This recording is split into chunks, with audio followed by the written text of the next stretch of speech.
Good evening, folks, and welcome back to the lab. So we are going to continue on now with our project, building the power rail board. I have now finally solved, I believe, all of the problems I need to continue on with this board.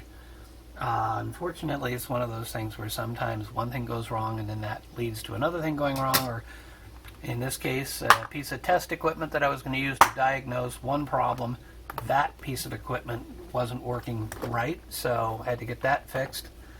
So we've now got it to the point where we have determined that for the 12 volt rail we need a 470 ohm resistor for that LED, and for the 5 volt rail we need a 150 ohm resistor. They will both give me about 20 milliamps into a red LED that is an old technology red LED. I forget the exact chemical combination, but before they started labeling everything as super bright, these are LEDs that I've had for 30 plus years. So that's how far back they go. It turns out in order to turn on the LED is not the typical sort of 2 or 2.1 volts, but actually 1.5. That was part of my problem figuring it out. But now that I've locked all of that down, hooked up a couple of power supplies, run it through a couple of meters, I've got it figured out. So the first thing I need to do is actually pull out,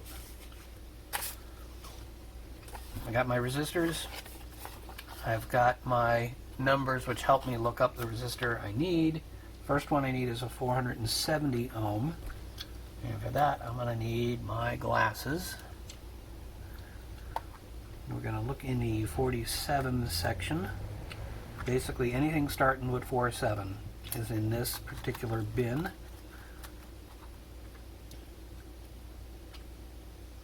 Could it be 47 and 2 zeros? No, that's 47K. What I actually need is yellow, purple, brown. That was yellow, purple, red. And actually, did I just spot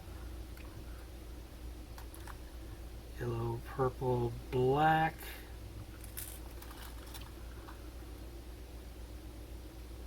Yellow, purple, I can't tell. But, oh, yellow, purple, black, there's another red. I thought I saw one that was brown. No, that's a black. Alright. Yellow, purple, red. Oop, this might be it. Yellow, purple, I believe that's brown. My 50-plus-year-old eyes are starting to fail me, so we're going to close that temporarily. I'm going to go to ohms on this.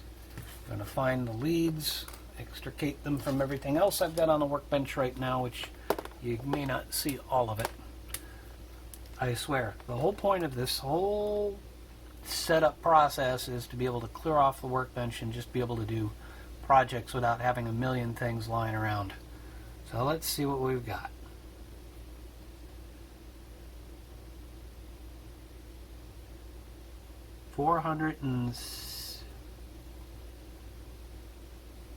Come on.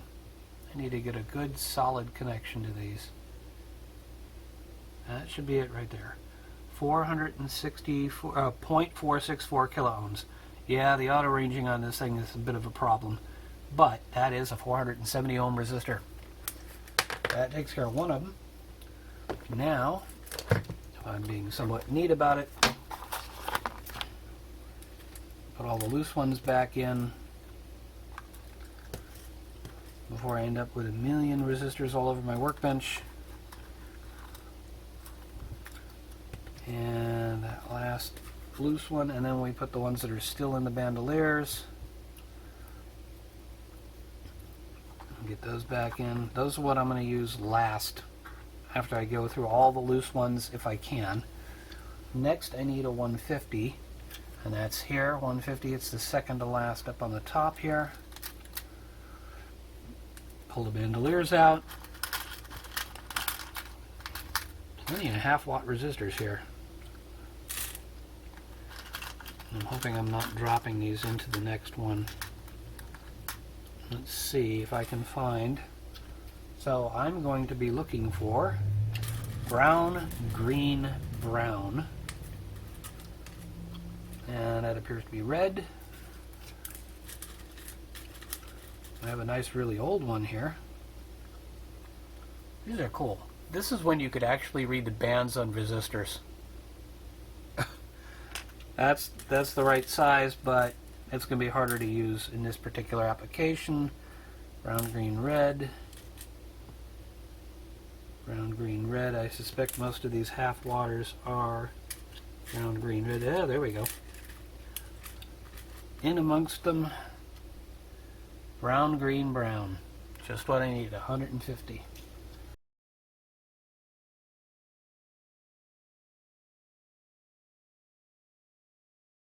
They're just going back up here for now.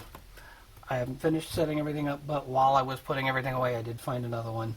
The problem was I didn't want to have like a quarter watt and a half watt both mounted to the surface of this thing. It would have just looked uneven.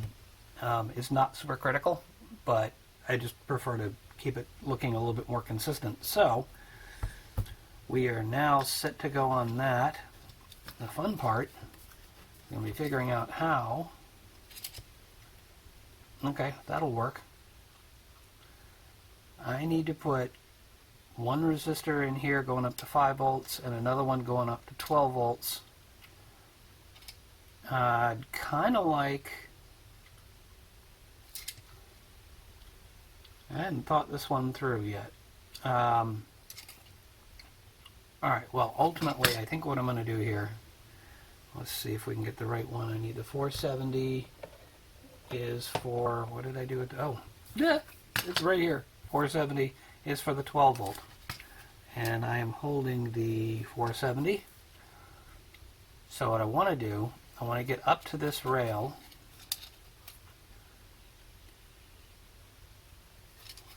I don't want to occupy this. So I think what I need, yeah, there we go.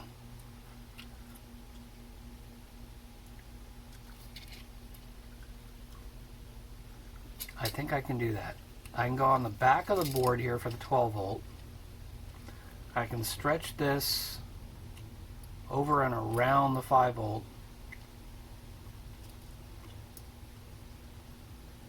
I want to get up close to the 12 volt. So I think ultimately it's going to be something like, so it turns out I'm not going to end up seeing the resistors because they're going to be on the back of the board. Wasn't super important then, but still, things to consider when you're designing anything is how it's going to end up looking.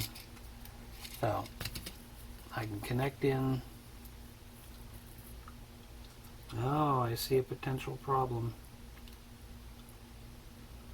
That's going over and around. Am I lucky enough that that would actually connect?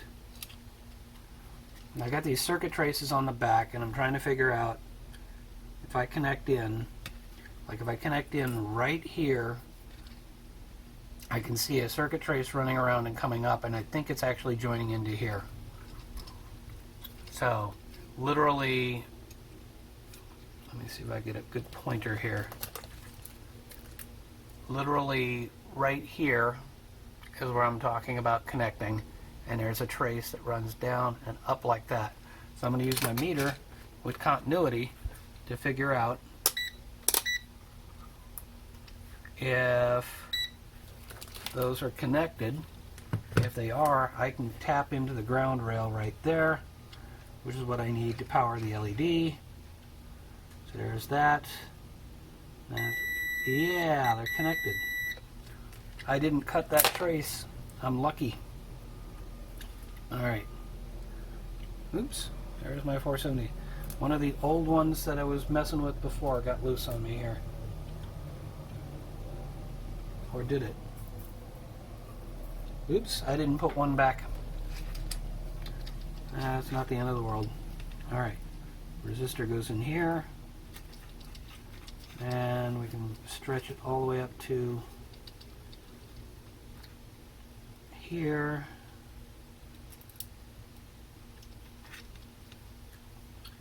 Should get me fairly close. Then I'll have to figure out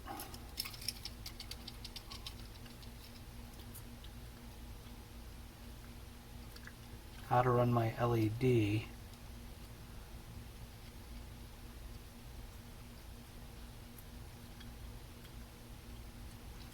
Alright. I think though what I'm going to do is, while the soldering iron is all warmed up and ready to go, I'm going to tack on this side.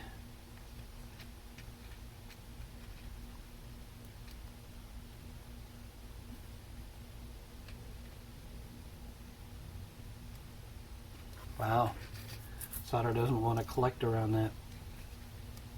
Let's heat it up, come on. There we go. Forgot the first rule of soldering, make sure the entire connection is heated up. Okay, so that's the 470, that's going to 12 volts, so that's going to go up there. So now I need one of these LEDs. And so from the front, I can run down to that point. Yeah, that'll work. Okay, so positive's going to, what I'm going to do here, now I've heard that ultimately you're not supposed to bend the leads really close to the actual LED, but I'm going to get pretty close because ultimately I want the positive side to sit down right there on the 12 volt thing. So hopefully you can kind of see that. I just want it to sit down, and so the other leg is going to come down, and I'm going to solder it to the other leg of the resistor that's coming through. So, and then I'll just have to neaten things up with the pair of snips. But let's see, let's see if I bend this lead that way, that should hold it in. Then I've just got to actually position a little bit of solder and an iron.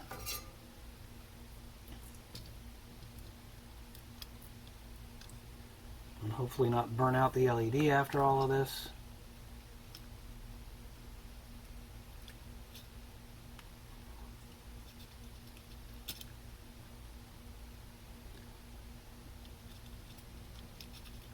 Okay, that's going to be a bit much. I don't want to overheat the LED, so I'm actually going to turn this over and solder in that resistor.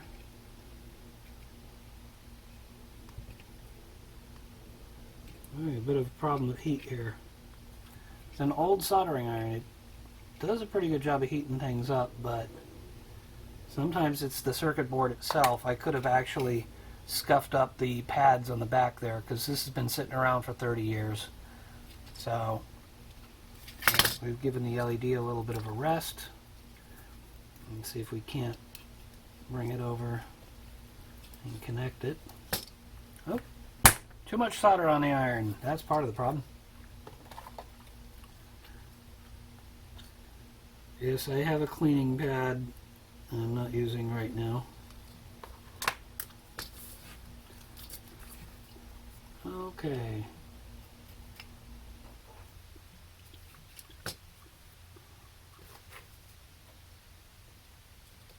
Almost got it.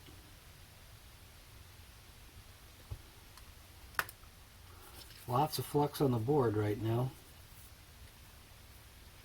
Yep, we got a connection. All right. So I can now cut. Okay, so now I've got that hooked up. The next thing is I'm going to need to actually have a wire coming off of here to connect to the 12 volt rail. And that should be, oh, wait a minute. I missed something key here. I need to, basically this leg of the LED needs to connect into the actual 12 volt rail. And what I'm also going to need is a wire coming off that represents the 12 volts. So let me choose from the various wires hanging around here. Ultimately, I guess this is my 12 volt right now.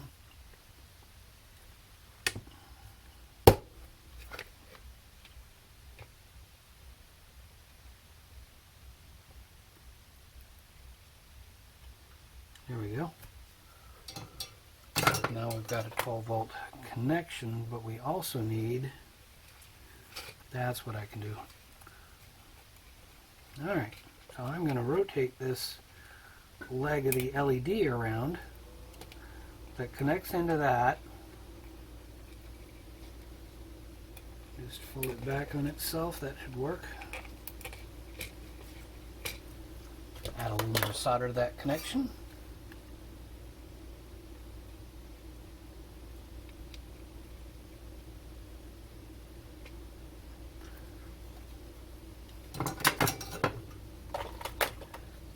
Okay, so that's the 12 volt hooked up. Now we're going to get the 5 volt hooked up. I'm basically going to go kind of the opposite side here with the LED. And I'm going to form this resistor and put it on the back like I did for the other. I just need to find a way to connect into... Okay. I think what I'm going to do here is... a little hard to demonstrate. I wired all of this together without thinking I need to actually have another connection for the resistor for the LED and also another connection for the actual input of the ground connection for both the 5 volt and the 12 volt. So what I'm going to do is I'm going to put the resistor on here. I'm going to stretch it across, coming up to the 5 volt, and then I'm going to have to bridge across here somehow. But then I'm also going to have a wire coming out of here for the ground. But ultimately the first thing is I'm going to run the resistor across and I'm going to set up the LED. So we got to form the resistor. First I'm going to straighten what's already been bent once. I'm going to guess at how far I need to bend it.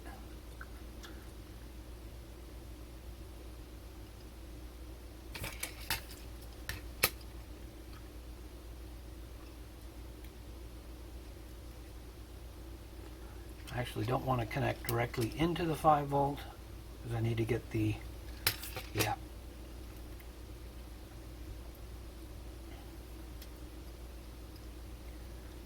Alright. Just to be clear about it, I just realized I was about to run the resistor from the ground to the 5 volt. Problem with that is then I'm running it just straight across the power rail.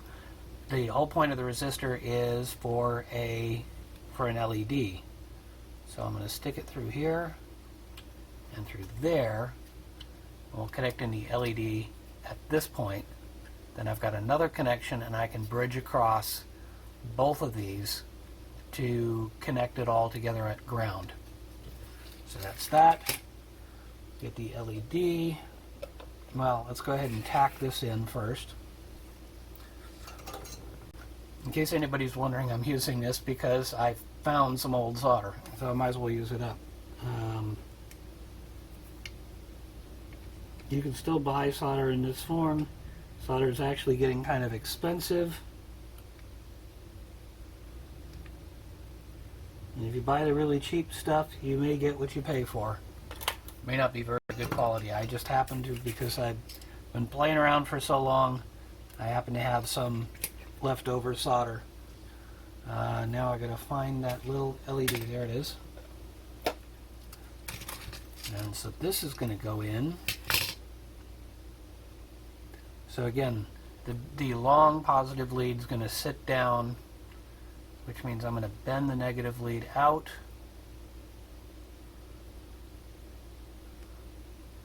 Probably violating, there's probably people screaming at the screen right now saying you can't bend it like that. Of course, I'm not completely set up yet, so you're not really seeing how horrible this looks. Okay, so that's got to go there. Yeah, we're going to do the same thing we did with the other one. We'll run across. We'll make a connection. We bend that lead up. Get that one out of the way. We'll bend the LED leg around the resistor.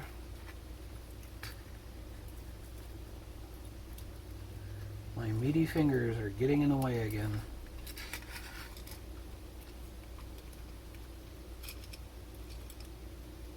There we go. That's going around. That's going to sit down somewhat. And we can try and solder that first.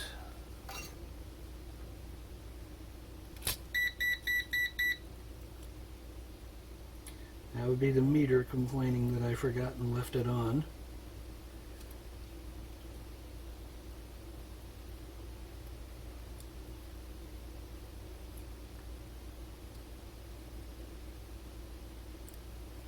Okay, that's a lot of heat for that LED. Give it a break for a moment while we turn off the meter.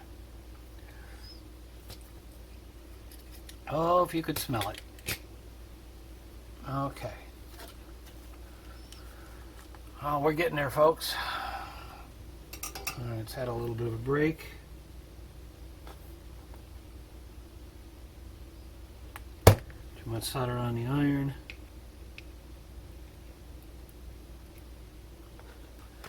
All right. That's the LED hooked up for the 5-volt. It's sticking up a little bit, but I can live with that for now.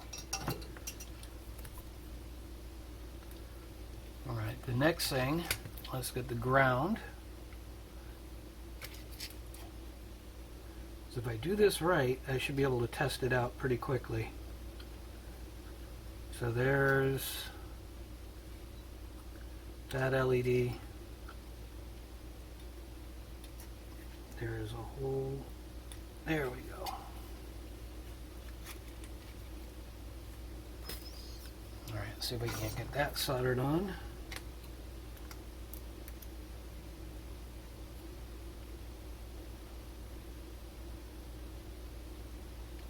Alright. That's straight. Straight enough. So I've got a negative lead, I've got a 12-volt lead. I just need to connect. Trying to be inventive and not use more materials than I need to. Shout out to Julian Illett. I'd seen him put the off-cuttings into a box, so he's always got a little piece wherever he needs it.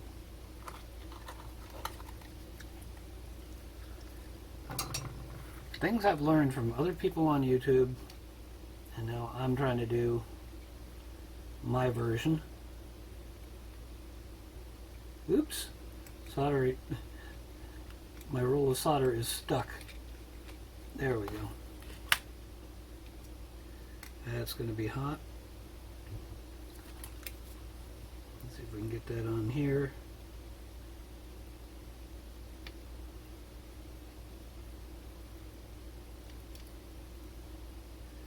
It's got that. Turn into that. Wow, intentional solder bridges. What a concept. Alright. That should in theory be everything I need to power up a 12-volt LED. I need to go get another lead to come off. But let me get my 12-volt. My hacky 12-volt supply. I'll plug that sucker in.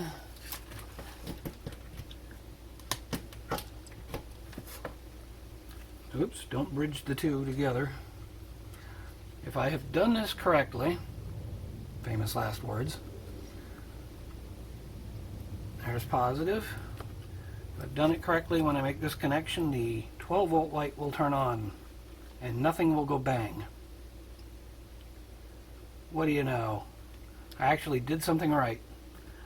Okay, now I need to go get my clippers and my strippers and another wire, and we'll be back. Okay, I'm back, and I've rectified a couple of problems. I went and picked up another DuPont wire, which I can use the same way I'm using these, and I picked up my clippers and my strippers. So first of all, let's cut. I always like to leave a little bit just in case I could reuse that wire, so that takes care of that. Now I can strip it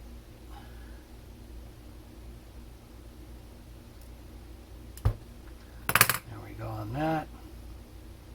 Now I can make a connection for 5 volts. I can run the 5 volt. I chose purple. Let's go ahead and disconnect the 12 for the time being. Just don't want them to cross. We're going to hook up the 5 volt. Okay. I got a bit of cleaning up to do on all this, but what do you know? That works out nicely. Oops, what am I thinking? 5 volts is going to come in right here.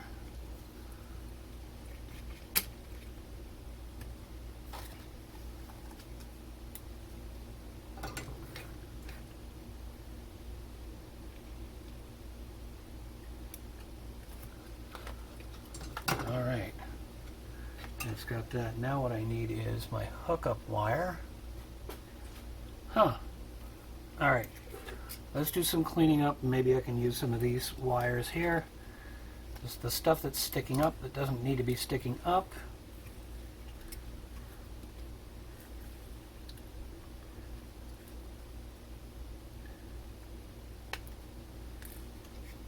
Okay, that little piece. I gotta admit, Julian, you got the right idea. So now I've got some little pieces. Let's see if I can find one that's long enough to get me through what I need.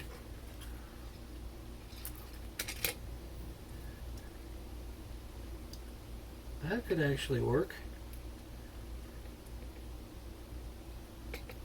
In fact, I can go one better on that. If I bend it just slightly, I can stick it in that hole. All right. Get that tacked in there.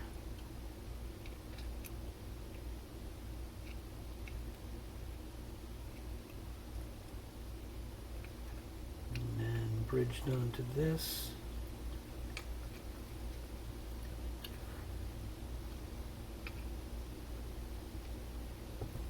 Now I see the potential problem here. Let me make sure that that's not connected.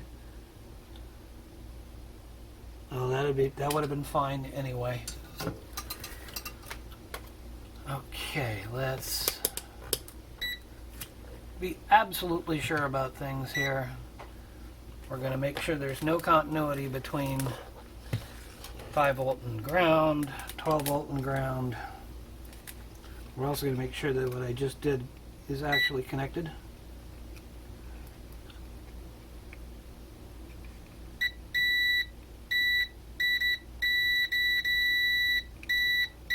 Good.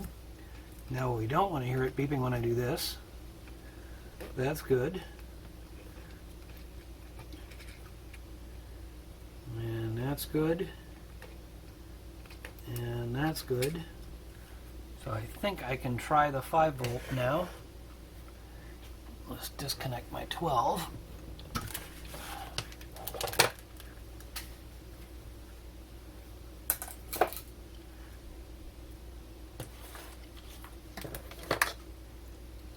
All right. Plugging in the 5 volt.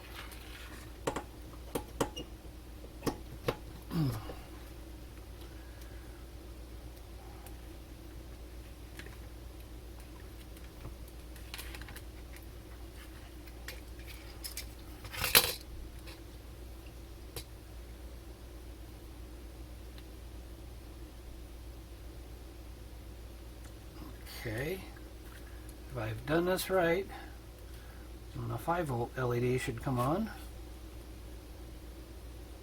Yay! All right, we're in business, folks.